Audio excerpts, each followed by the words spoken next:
Magandang umaga po sa ating lahat. At magtutuloy po tayo ngayon sa ating Bible class. Pero again, pwede rin pa rin po tayong mag-CR kung kailangan nating mag-break. Pero magko-continue na agad tayo sa ating Bible class. So, before we start po, inanyayahan po ang lahat na tayo po'y manalangin para sa ating Bible class. Aming dakilang Diyos, purihin po kayo sa araw na to. Salamat, Panginoon, sa natapos na umagang pagsamba. Salamat po sa pagpapaalala na walang hihigit sa inyo, Panginoon. Kaya lahat kami nawa ay madro sa kaningningan, kayamanan, kagandahan ng Panginoong Jesucristo. Salamat po, Panginoon. Ngayon din po, Panginoon, ay tinataas din po namin sa panalangin ang gagawin namin Bible class na patungkol sa LGBTQIA+, sa homosexuality, sa same-sex relation. Hiniling ko po, Panginoon, na iligtas niyo po ako sa pagmamayabang, sa pride, sa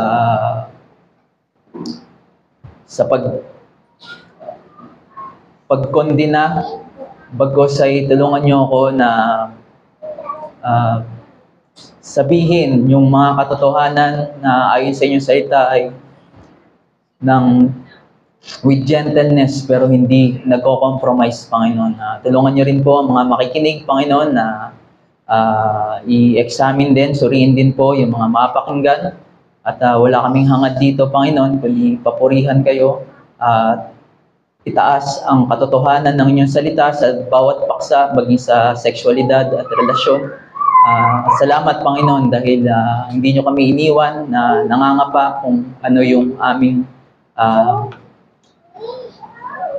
kung ano ang dapat naming pangunawa sa patungkol sa usapin ng sexual at relasyon, Panginoon. Salamat po, Panginoon, samahan nyo kami at po aming dalangin sa pangalan ng Panginoong Jesus. Amen. Sige po, so ang topic po natin ngayon, gaya po ng sabi ko na sa panalangin, ay patungkol sa homosexuality, sa LGBTQIA+, at ayun, same-sex relation. Pinagsama-sama ko na sila kasi isa din naman yung pinapunto ng agenda na to. Pero ayun, ang topic na to ay I think 2 beses na turo sa atin dito sa ARBC, kung hindi ako nagkakamali, o 2 lang yung recorded na napanood ko. Una yung kay Brother Jeshu, tapos yung recent ay yung kay Pastor Joseph. So, ang mangyari na lang nito ay magsilbing refresher itong study natin sa araw na to. So, ang gagawin po natin ay titingnan lang po natin yung definition bilang panimula lang ng nung pinag-uusapan natin, yung LGBTQIA or homosexuality. Ganun din ay titingnan din natin yung sitwasyon ng agenda na to, internationally man o dito sa ating bansa. Tapos, ang pagpapakusa natin ay titingnan natin kung anong sinasabi ng salita ng Diyos patungkol nga sa subject na ito. So, ayun, kung mapansin din natin na ilang araw na lang ay ito yung kinikilala na na buwan, yung Hunyo, kung saan pinagdiriwang yung ganitong klase ng agenda, yung LGBTQIA. So, usually, June ito tinuturo, pero since ngayon na siya may tuturo ay at least ito yung magandang pagpapaalala sa atin kung ano yung nangyayari ngayon sa atin sa society. So, sige, dako tayo sa maiksing definition lang kung ano yung homosexuality. So, ito ay sexual desires toward the same sex. So, it includes yung bisexual. Kaya sinabi yun kasi may mga version na ngayon ng mga I think pansexual yata yun na kahit saan. Pero ang homosexuality kasi parang siya yung parang common denominator na ang pinupunto lang ay attracted sa kaparehong kasarian. So, kung magkagusto man siya sa opposite sex, basta gusto niya rin yung same-sex, pasok na siya sa homosexuality. So, yung patungkol naman sa LGBTQIA+, ito naman yung, it refers to anyone who is attracted to non-heterosexual. So, sorry, sa typo. So, anyone who is attracted to non-heterosexual. So, mas maganda yung definition niya kasi saklaw na lahat eh. Dahil, I think, kasi ang hirap din mag-catch up dun sa update nung kung ano, yung mga kabilang dito sa community na to. Kaya, maganda na ginawang gano'n na lang yung, yung definition. Pero, masabi ko rin ay, kinikilala rin silang social movement o mga activists din na nagsusulong ng mga karapatan ng kabilang sa grupo nila. So, isa sa mga sinusulong nila, dahil relationship sila, ay yung same-sex marriage. At according sa Wikipedia lang naman to, at least, there are 37 countries out of 195 countries sa buong mundo na tinuturing ng legalize yung same-sex marriage. So, as of 2024 daw. Dito sa Pilipinas, hindi pa naman ito nangyayari. Salamat sa Diyos, sa Family Code. So, providence ng Diyos sa atin. Na naka-indicate kasi doon na ang kasal ay mangyayari lamang sa opposite sex. So, salamat at di pa ito nakakapasok sa atin, pero ika nga nila maparaan yung mga Pilipino. So, para maisagawa yung gusto nila, yung mga kabilang dito sa grupo na to ay dumadayo sila, yung mga able sa ibang bansa para maging legal yung same-sex marriage. At since, ayun nga, ngayon, malapit na yung buwan ng LGBT, ay maraming lumalabas sa mga newsfeed patungkol dito. At isa sa mga, ako, personally, kinagulat ko, yun sa balita sa True Faith. But, ayun, isa yun sa mga tinutugtog pag-recess eh. Yung mga kanta nila. Pero, nakakagulat yung ganung balita. Para sa isang tulad ko. Pero ayun nga, ito yung brief na definition or kung ano yung agenda ng LGBTQ. So, at the core, homosexuality yung kanilang pinopromote or same-sex relationship. So, dadako na tayo ngayon sa ating susunod na section, which is yung titingnan natin sa study ngayon kung ano nga ba yung sinasabi ng Bible patungkol sa same-sex relationship. So bilang bago natin pumunta or dumako talaga sa mismong text, nais ko lang sabihin na yung mga common denominator ng every argument ng mga tawagin natin silang revisionist kasi hindi sila nag-hold sa traditional na position ng interpretation ng Bible. Ang common denominator nila ay isang pag-atake sa authority ng Scripture, sa sovereignty ng Diyos in preserving His Word in history. So, bawat anyo ng kanilang pinipresentang argument, ina-undermine nila yung otoridad ng Scripture. Either sinasabi nila na outdated na ito, or mali yung interpretation, o di kaya ay kailangan na niyang magbago according to the times. Yun, outdated din. Sabi ni Daniel Kirk sa opening statement niya na isa siyang proponent ng same-sex relation or LGBTQ na pwede silang maging Kristiyano. So ito yung isa sa mga sinabi niya sa kanyang opening statement. Sabi niya dito, the definition of sin has changed because God has embraced Gentile into the people of God. So ang gusto lang niyan tumbukin doon, kung ang mga Gentiles ay tinanggap ng Diyos as part ng kanyang mga tao, ay ganun din ang gagawin sa LGBTQ. At pinapropose niya o ina-argue niya na nagbago yung definition ng sin dahil doon. So ito isang example kung paano ina-undermine ng mga proponents ng same-sex relationship within Christianity yung salita ng Diyos. pero nice ko rin nating tingnan yung sinabi naman ni Dr. Michael Brown.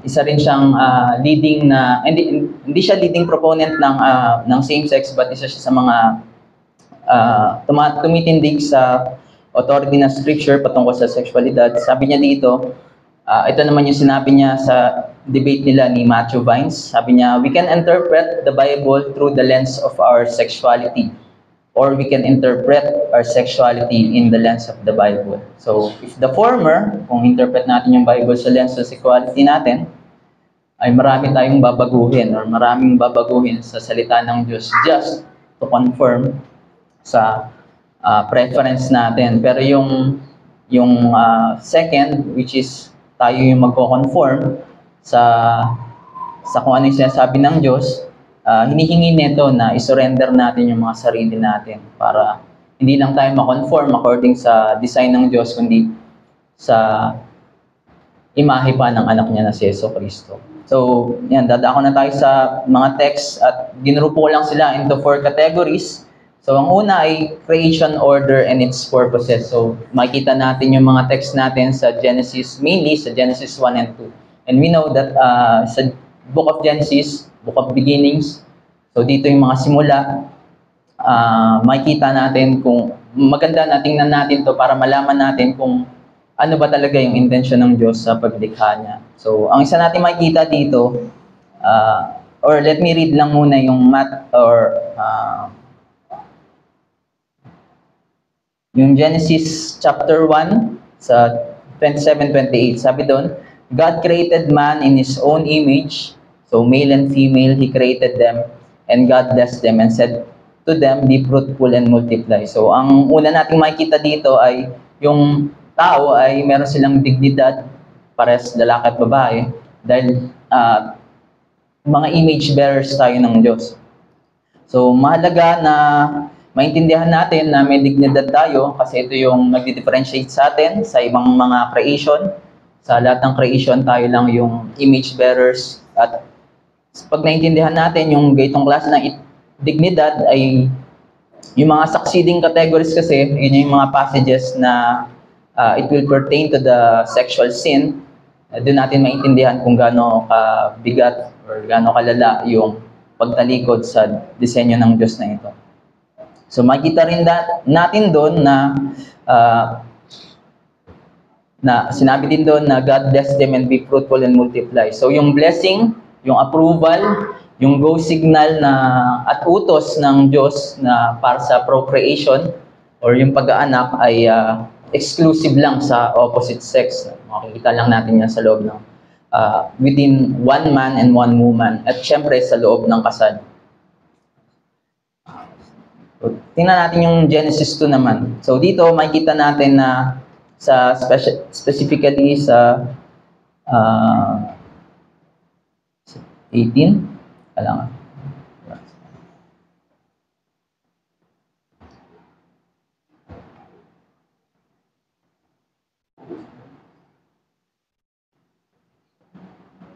Ayun. So sabi sa 18, so it's not good for a man to be alone. Sa Genesis 1, sinabi na doon yung nalikha na yung babae at lalaki, pero sa Genesis 2, parang inulit siya just to focus yung sa pag-create ng mismong tao. So sinabi doon na it's not good for a man to be alone. Tapos, jumping sa 22 to 24, sabi doon, the rib that the Lord God has taken from the man, He made into a woman and brought her to the man. And the man said, This is at last is bones of my bones and flesh of my flesh. She shall be called a woman because she was taken out of man. So, makita din natin dito kung paano yung pagkakalikha sa babae. At ito nga yung sa kadahilanan na hindi mabuti yung pag-iisa ng lalaki. So, makita rin natin doon yung kung paano nilikha yung babae. She was created, she is part of the man. So, sa ribs. And yung last part doon ay pumapatungkol sa kung paano ito yung ah, patungkol sa pag-aasawa. Therefore, a man shall leave his father and his mother and hold fast to his wife. So, kung paano nilikha yung babae, it gives us a unique complementarity kung paano sila magre-rejoin together, na it can only be, again, unique within a man and a woman. So again, gusto ko lang din i-clarify na we do not disregard yung possibility na yung mga married couples may not have their own children. Pero again, we also need to say na hindi homosexual union yung sagot doon, because by nature, it can never fulfill the procreative purpose ng kasal. So, yung babae at lalaki, ang aim nun, ayon sa pinag-utos ng Diyos, ay magkaanak. Kung hindi man yun mangyari, yun ay ilabas na dun sa pagsunod ng dalawang tao. So, sa bullet 3, makikita naman natin dito na yung Genesis account ay yun yung standard ni Jesus sa pag-confront niya sa problema sa relationship. Ito yung makikita natin to sa Matthew 19:4-6 and Mark chapter 10 verse 6 to 9. So let me read lang. So from the beginning, God made them male and female. Tapos, what therefore God has joined together, let no man separate. So, sa time na ito, na-confront nga si Jesus ng mga Pharisees, dahil yung time na yun, merong division or debate within the Pharisees. So, may dalawang school, yung Shammai na against sa divorce at yung Hillel na in favor. At binigay nila yung burden sa Panginoong Jesus kung ano yung tamang gawin. At makikita natin na medyo sided dun sa Shammai na against sa divorce, kasi sinabi doon na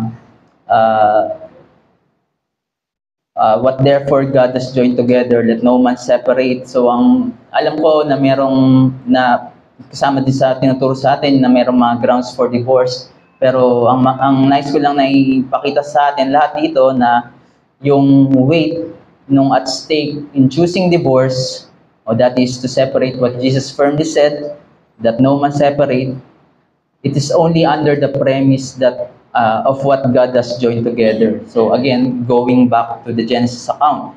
So telling us that the nature of marriage is what God instituted for lifelong union, which is between a man and a woman. So come to think of it, so if that is the only premise, yung condition niya, yun lang, man and a woman, then we have every right as Christians to say na hindi pwede magsama yung homosexual, kasi any man can separate that, kasi hindi yun in-institute ng Diyos.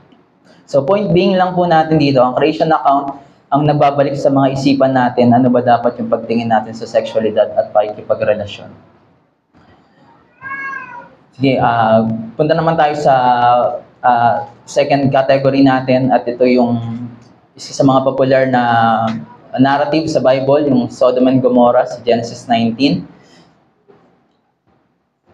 So, yung kwento po ng Sodom and Gomorrah, ito yung, again, popular siya dahil sa kahindik-hindik na mga detalye na meron or mababasa natin dito. Sobrang popular nito na alam ko familiar ng iba na dun sa salitang Sodom, hinango yung salitang sodomize, na may hindi kaaya-ayang kahulugan. Sa madaling sabi ay pakikipagtalik na hindi intended to procreate. So, especially or commonly sa lalaki. So, snapshot lang dun sa eksena na titingnan natin ay yung sa Sodom, nandun yung pamangkin ni Abraham, si Lot, at pinuntahan siya ng mga anghel para i-rescue siya doon sa bayan na yun, kasi prior doon ay nagbabargain si Abraham sa Diyos na kung merong natitirang mabuti sa Sodom and Gomorrah ay huwag gunawin. Pero ito yung nangyari, pinuntahan ng mga anghel si Lot, at nung pagpunta ng mga anghel sa tahanan ni Lot ay nalaman ito ng mga taong bayan, at yun nga, pinaligiran nila yung bahay nila at dinedemand nila na ibigay sa kanila yung mga bisita niya. Ayun, dako tayo sa objection. Dahil doon sa kwento na yon, ang nagiging mas highlight o mas emphasis doon ay yung karahasan ng Sodom and Gomorrah. Yun yung ina-argue ng mga revisionist na ang kasalanan ng Sodom ay yung pagiging violente, marahas, yung rape. Kasi dinedemand nila yung mga bisita nila, hindi nila dinedemand ng wala lang, but yun nga, for the purpose na sila ay tanggalan ng dignidad. So sabi sa English doon ay bring them out so that I may know them. So yung salitang know, alam natin na sa biblical na sa mga narrative ng Bible, ito ay euphemism of sexual relationship. So ayun, so yun yung argument ng mga revisionists. So ito yung sinabi ni Robert Gagnon. So si Robert Gagnon, isa siya sa most reference ng mga tinitingnan ko din patungkol sa paksa na to. Sabi niya doon, nag-agree siya. Sabi niya, the story does not deal directly with consensual homosexual relationship. So it is not ideal text to guide contemporary Christians sexual ethics. So nag-agree si Robert Gagnon na oo, ito talaga yung makita, hindi naman natin yun iniiwasan. Pero siya din, dun din sa book niya, nagpresenta pa rin naman siya ng defense dun sa usapin ng Sodom and Gomorrah. Sa Ezekiel 16, 47 to 50, pinaliwanag doon or sinabi doon kung ano yung kasalanan ng mga Sodom. Let me read lang.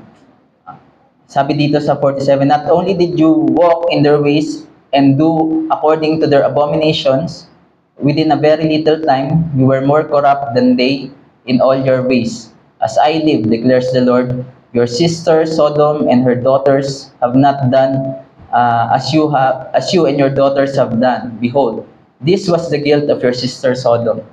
She and her daughters had pride, excess of food, prosperous ease, but did not aid the poor and needy. So, sinasabi noon, ang kasalanan daw ng Sodom ay patungkol lang sa hindi sila hospitable. Pero, ayun, again, yun nga, pagiging prideful din, excess food. So, prosperous ease ay wala silang concern sa iba. Pero ganun din, nagbigay pa rin ng, yun nga, nagbigay pa rin ng defense si Robert Gagnon using yung Ezekiel na yun.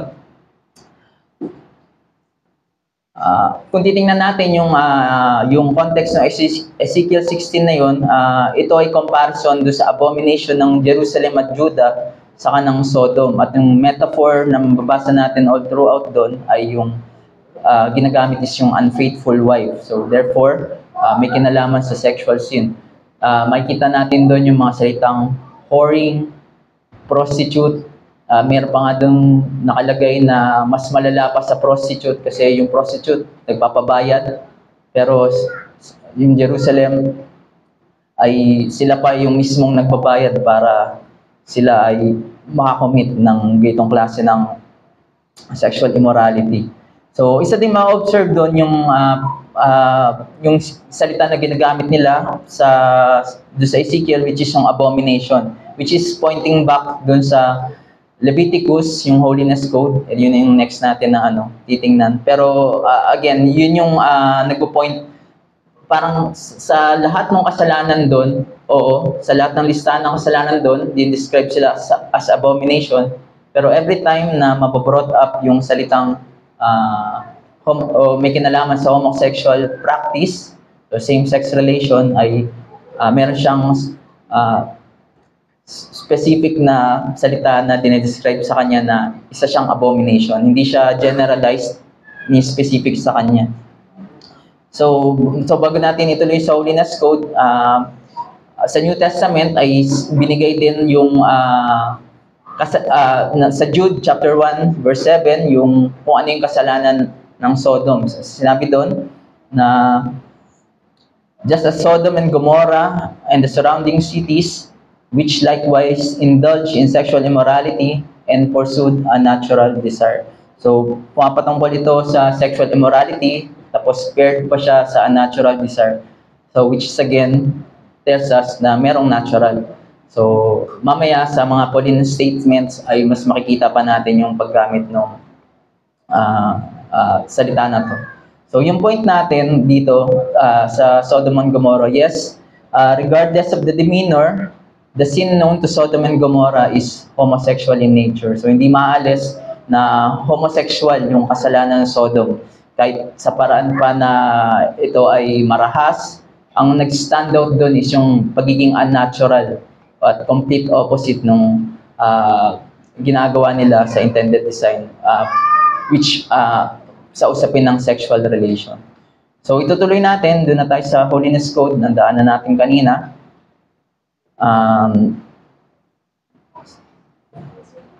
Ba dito? Sige. Basahin ko na yung Leviticus 18:22.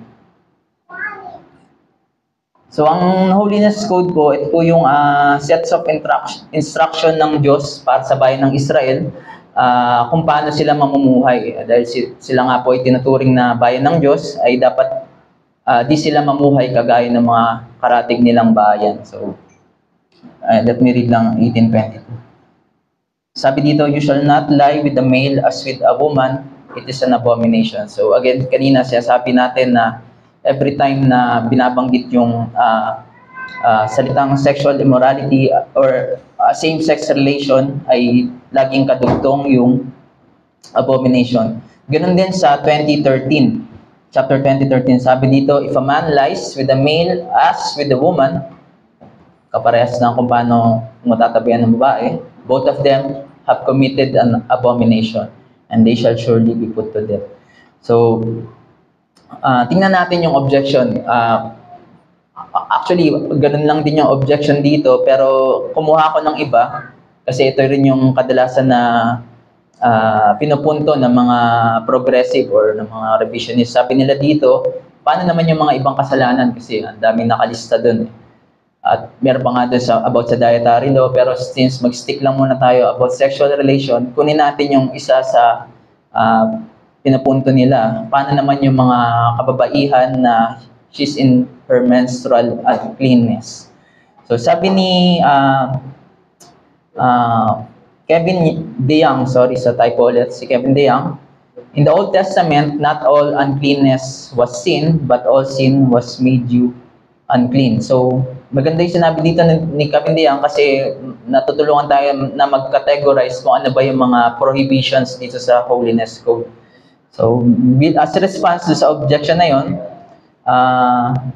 una, cleanness in the New Testament becomes exclusive sa moral category because Christ's sacrifice superseded the Old Testament sacrificial system. So, makikita natin yun sa Hebrews chapter 7, hindi lang siya 1, kasi ito yung account ng sa pagiging priesthood ni Christ saka sa 10:13. So let me take yung verse 23 and 24 ng chapter 7. Sabi doon, the former priests were many in number because they were prevented by death. So kaya palaging may pumapalit doon sa mga pare kasi namamatay sila eh. But he, Jesus, holds his priesthood permanently because he continues forever. Sa chapter 10 naman, ito yung sinabi, sa 12 to 13. Simulan natin sa 11. And every priest stands daily at his service, offering repeatedly the same sacrifice which can never take away sins. But when Christ had offered for all time a single sacrifice for sins, which is himself, he sat down at the right hand of God, waiting for that time until the enemies should be made a footstool of his feet. So, dalawa yung pinulfill ni Christ dito, yung office ng priesthood, saka yung sinasacrifice. At since siya ay nagtutuloy habang buhay, ito yung nagpapakita na yung ceremonial rituals ay hindi na kailangan. At yung binanggit na sexual sin na yun ay hindi siya moral issue, but yung ritually unclean issue yung tinatakal doon. Ganun din, makikita rin natin patungkol sa iba pang mga sexual ethics. Ang mga sexual ethics lang na kumbaga ni-reaffirm ng New Testament ay kagaya nung sa adultery sa Matthew 5:27-30, or yung incest or yung polygamy sa mga letters ni Apostle Paul. Ganun din yung mga sexual relations outside the created order. At again, babalik ako dun sa usapin ng divorce. So, point being dito, the call for holiness requires to depart from homosexual living. So, dahil pinag-uusapan dito ay tinatawag yung mga Israel na mamuhay sa kabanalan, at ngayon sa New Testament Christians, tinatawag din tayong mamuhay sa kabanalan. Kung tayo ay professing Christians, ay meron tayong obligasyon na sundin yung moral law, not for our salvation, dahil ito yung pagtawag sa atin sa kabanalan, at parte ng pagsunod sa moral law ng Diyos ay hindi mamuhay na practicing homosexual. Punta na tayo sa mga Pauline statements. So, ang mga text na titingnan natin dito ay yung Romans chapter 1. So, ang Romans chapter 1, I think yung pinakamahalaga or go-to na passage kapag usapin ng pag-address ng kasalanan sa homosexual practice, kasi malinaw yung presentation ni Apostle Paul dito. Nabanggit pa niya dito yung both sexes, kaya both male and female are pwedeng maging guilty sa ganitong klase ng kasalanan, kasi isa rin yun sa mga ina-argue na mostly ng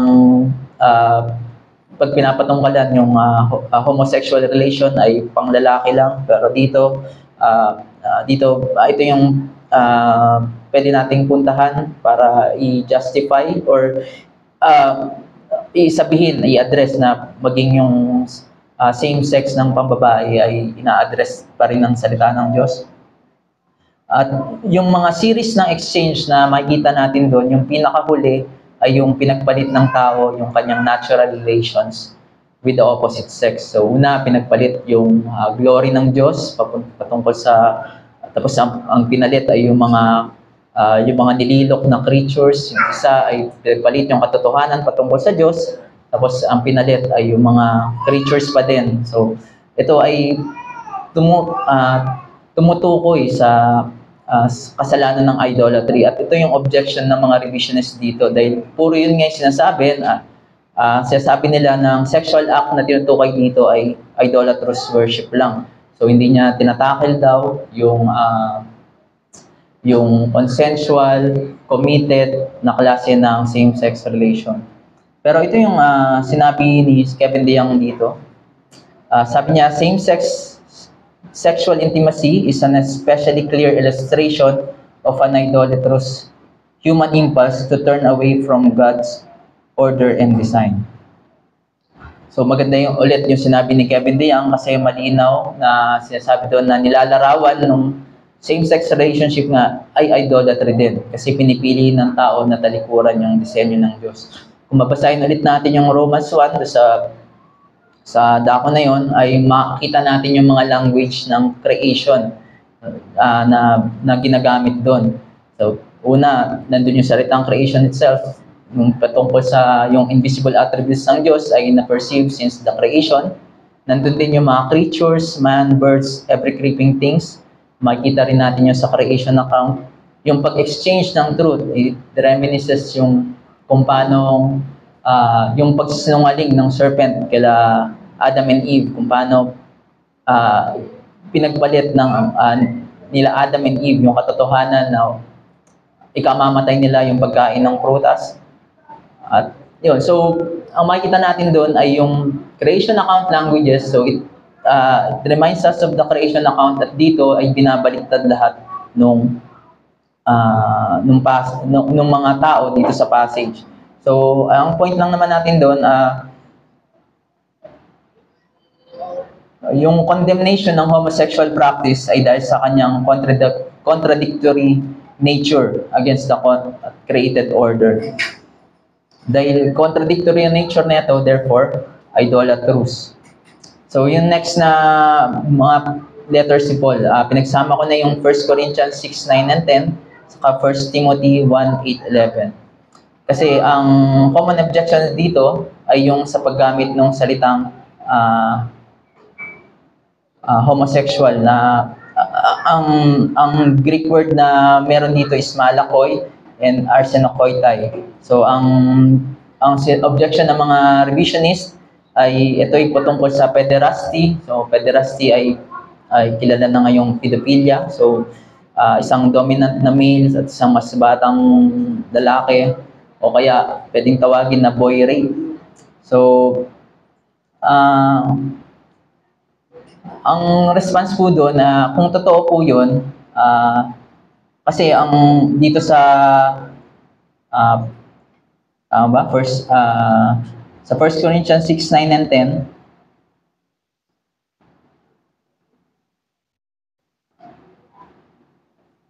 sinabi doon na kung ang sexual immoral or nor men who practice homosexuality, kung ang patungkol ito sa isang isang participant dito ay isang victim at isa yung dominant, parang ang lala na parehas silang hindi makakapasok or they will not inherit the kingdom of God, or kumbaga may judgment din doon sa victim. So kung ganito ang interpretation nila, magiging kawawa yung biktima dahil biktima na nga siya, nagkaroon pa siya ng judgment.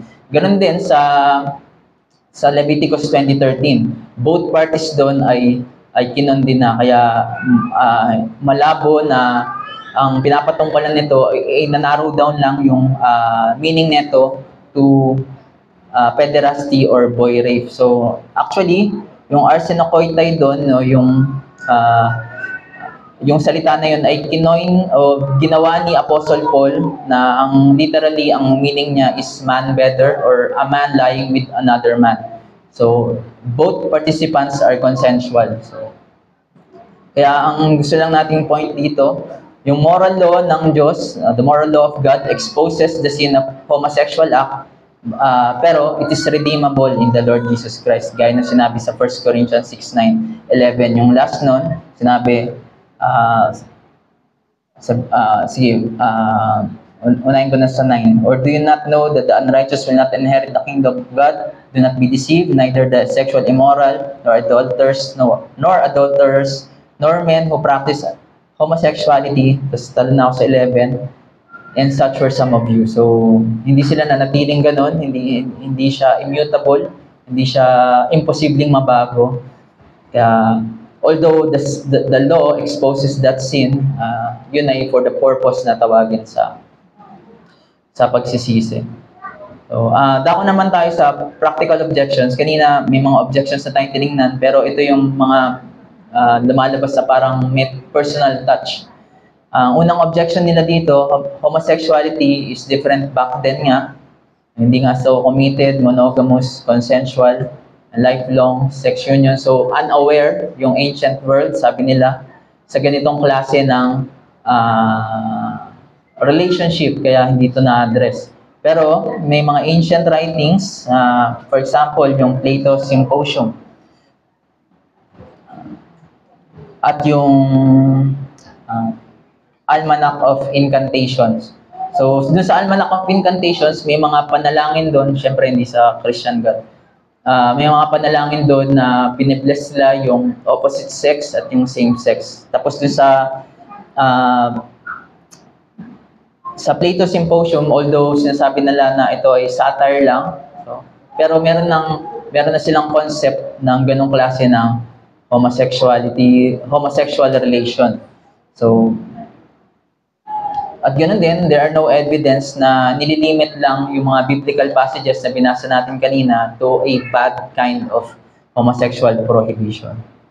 Yung second na practical objection sila is yung sabi nila na ganito na ako pinanganak, I'm born this way, I naturally grew up as a homosexual, ganito ako nilakha ng Diyos. So, una nating address doon is yung sa scientific side. So, according sa American Psychiatric Association, there's no evidence na ang homosexuality ay fixed, hereditary, or namamana, or may biological trait na from birth ay malalaman mo kung homosexual yung isang bata. Pero again, kung hindi ito, Actually, ang mas nakaka-influence dito ay yung kung paano pinalaki yung bata, yung nasa kapaligiran niya. So, sa parents, sa mga nagiging kaibigan, kung ano yung kung anong influence niya. And lalo na ngayon, kasi kung yung mga influence ay yung mga iniidolo pang personalidad. So, mas malakas yung pagkakapresenta na okay ang ganitong klase ng pamumuhay, mas nako-conform yung bata sa ganong klase ng pamumuhay. Ang isa nating address dito ay yung pag-create sa kanya ng Diyos sa ganong paraan. So sabi dito, God did not create sin. So 1 John 2:16 sinabi doon, for all that is in the world, the desires of the flesh and the desires of the eyes and pride of life is not from the Father but is from the world. So yung James 1:13-15 ay pumapatungkol naman sa kapag natatempt ka, wag mo sabihin na tinutokso ka ng Diyos kasi hindi natutokso ang Diyos, therefore hindi siya nanunokso or nagtutulak into sin. Nice ko lang i-quote si St. Augustine. Sabi niya, God made the person, but the person alone made the error. So, yun, to support na hindi ito galing sa Diyos at ito ay solely fault ng natin kung tayo mahulog sa ganong klase ng homosexual relations. So, nice ko nang bagitin kasi cliche ito, pero nice kong hiramin yung salita ni Kevin DeYoung, a cliche word perpetuating, no? That kung ganyan ka pinanganak, that is why you need to be born again. So sa mga nag-struggle ng homosexual relationship na ang mantra nila ay ganito na ako pinanganak. Even hindi naman sa homosexual sin, kahit sa ang struggle na sin, tinatawagan ng lahat na to be born again. So third natin na practical objection, sinasabi nila na suppressing yung pag-express ng same-sex orientation ay causes more harm. So, yung worst nun is yung suicide. So we do not disregard that there are cases na may ganun. And as Christians, we should be broken kasi makakaluluwa din sila. Pero again, hindi pwedeng mag-conform yung katotohanan base sa mga response natin kasi again, hindi lang to limited sa homosexual practicing homosexuality na sin. Kahit sa ang sin ay pwedeng i-apply ito.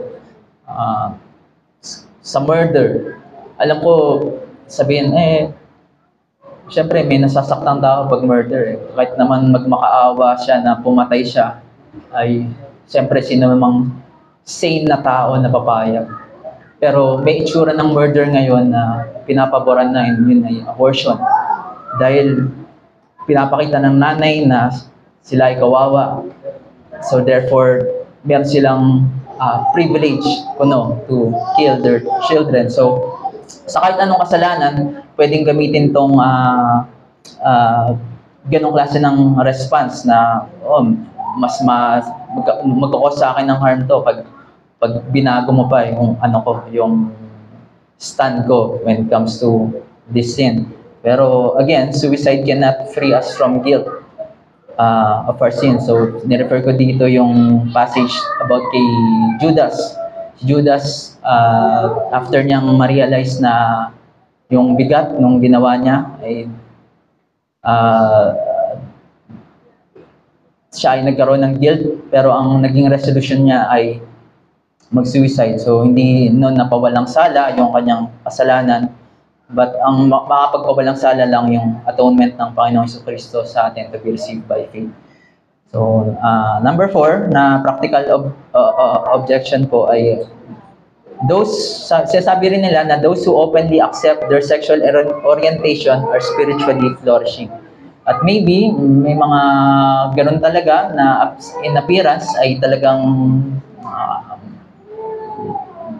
maaaring hiyain pa tayo sa ibang avenue ng spiritual gifts. Pero again, sinful relationship at its core is a rebellion against God. and which is contrary to spiritual flourishing.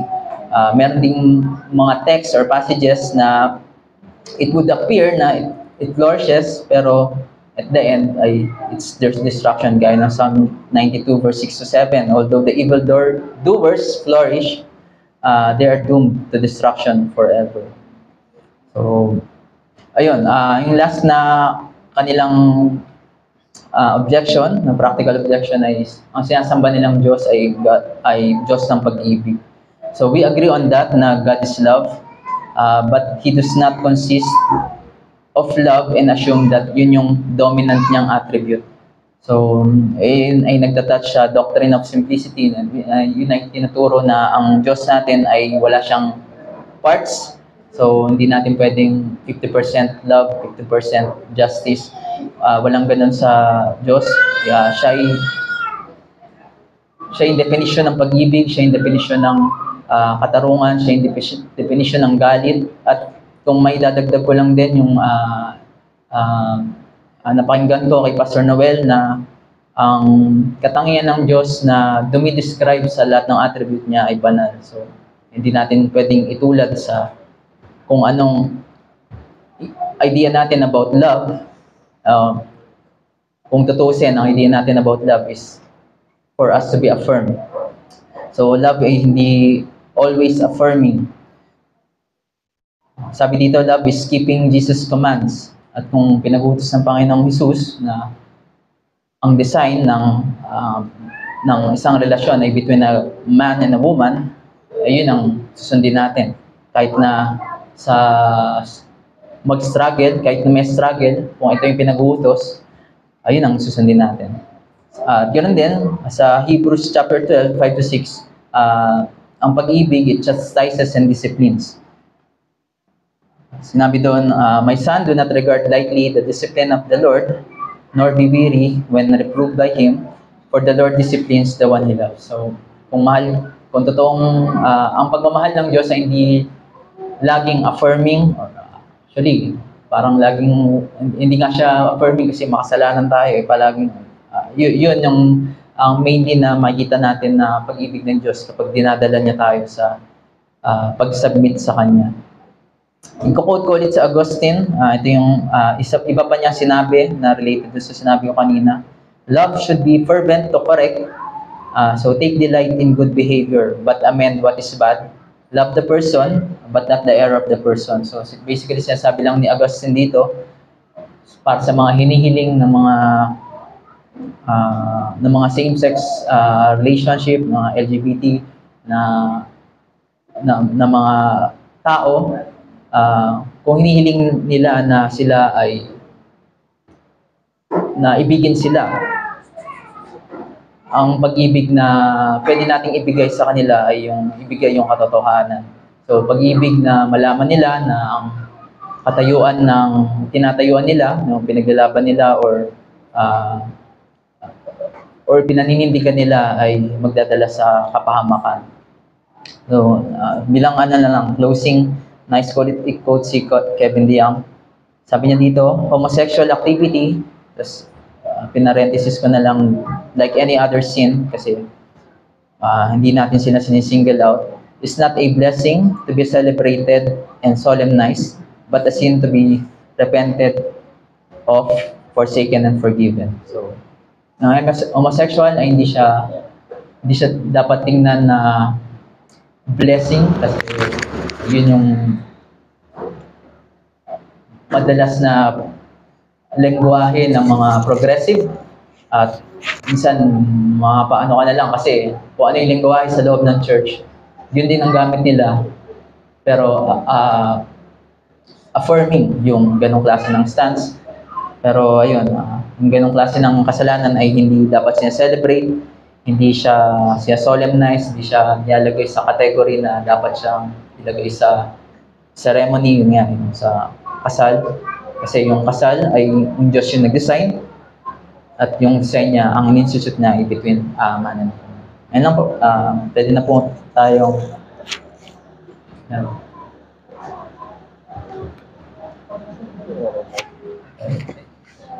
sige,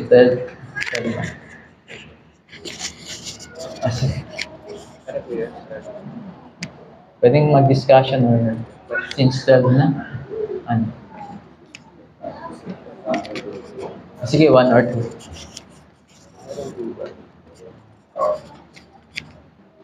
Sige po, abang wala po. Deacon, paano po, kung hindi po hereditary or biological yung source nung homosexuality,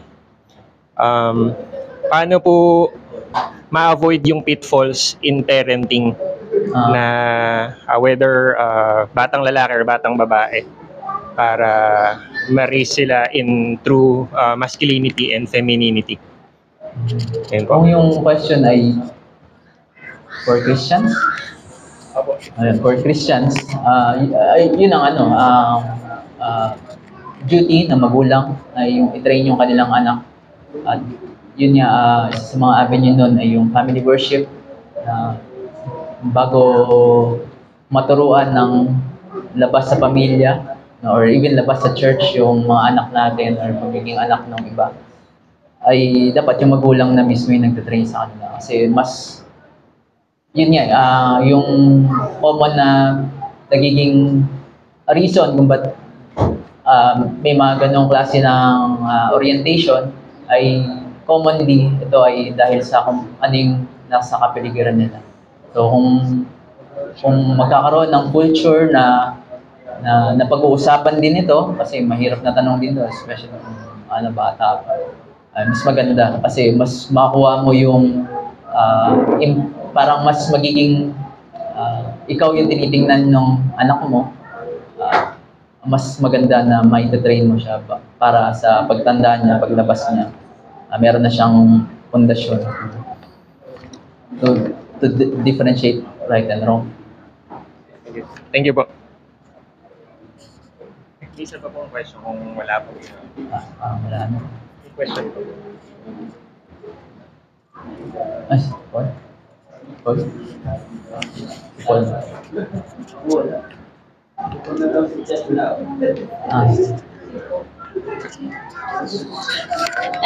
Natanong ko na rin to kay Erdy, pero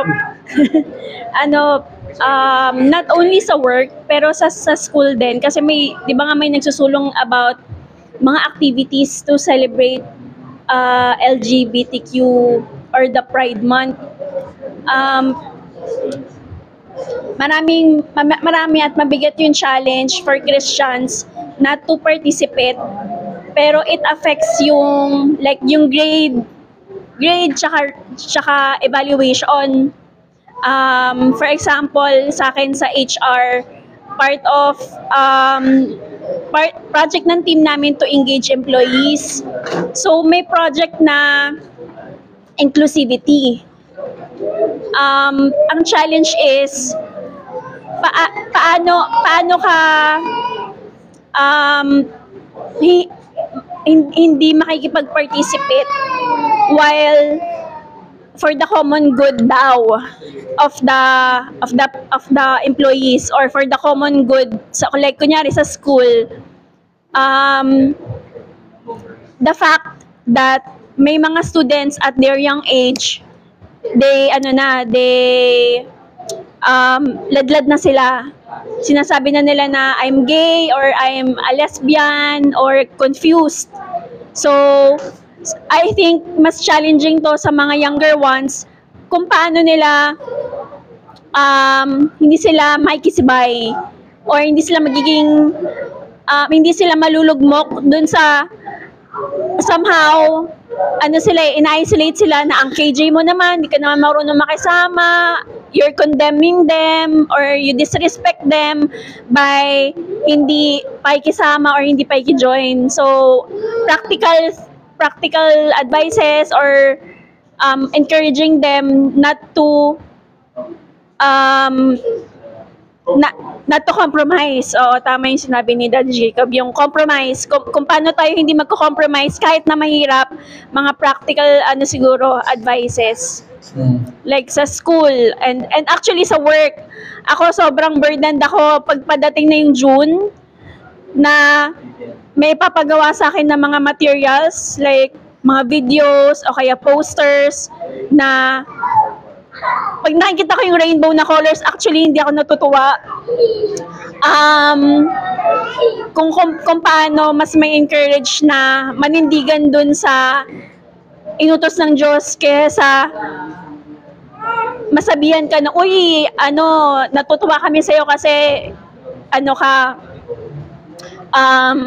inclusive ka mag-isip. Mahirap na. Mahirap. Sobrang Kasi, hirap. yun yan, kung sa patungkol sa school, hindi ko, kasi hindi ba yan pwedeng kahit mag-suggest ng ipapalit na project or that, instead na mag-support sa project na supporting yung ganitong klase ng okasyon? Kasi ang manipis na experience ko lang na ma-share yung sa recent na moving up, patungkol naman sa sa pag-attend ng mass.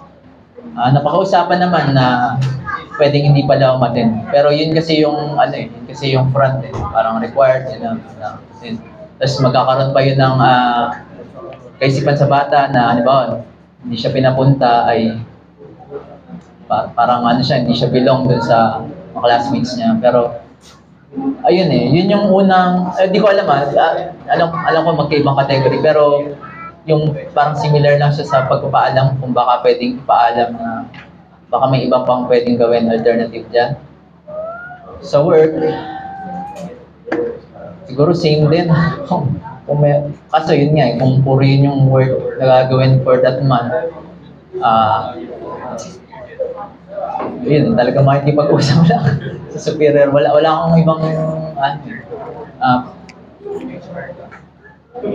pero baka yung iba merong idea. Pero yun lang, makikipag-usap kung pwedeng may iba. Or,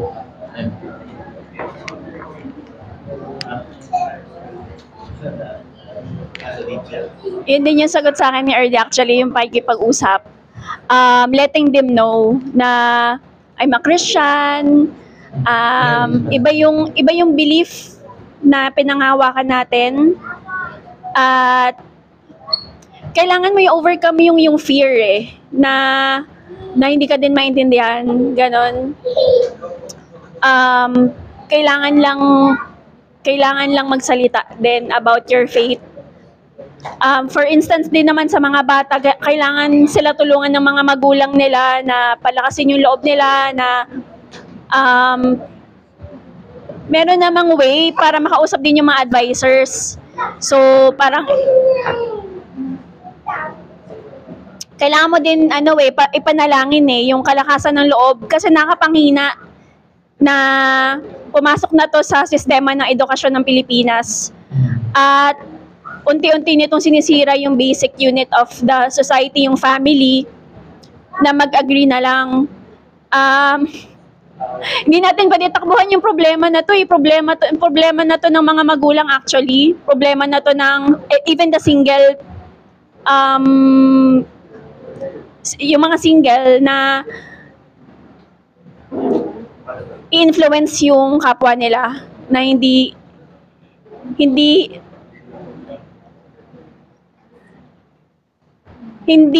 mabigat maging KJ.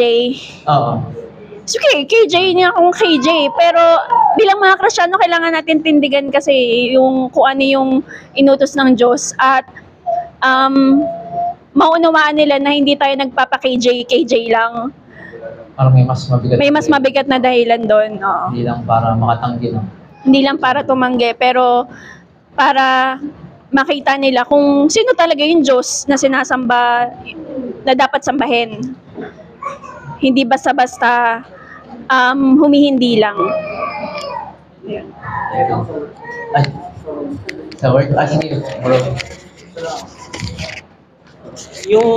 Yung sa work experience ko kasi yung yung general manager namin, pinatawag ako sa HR.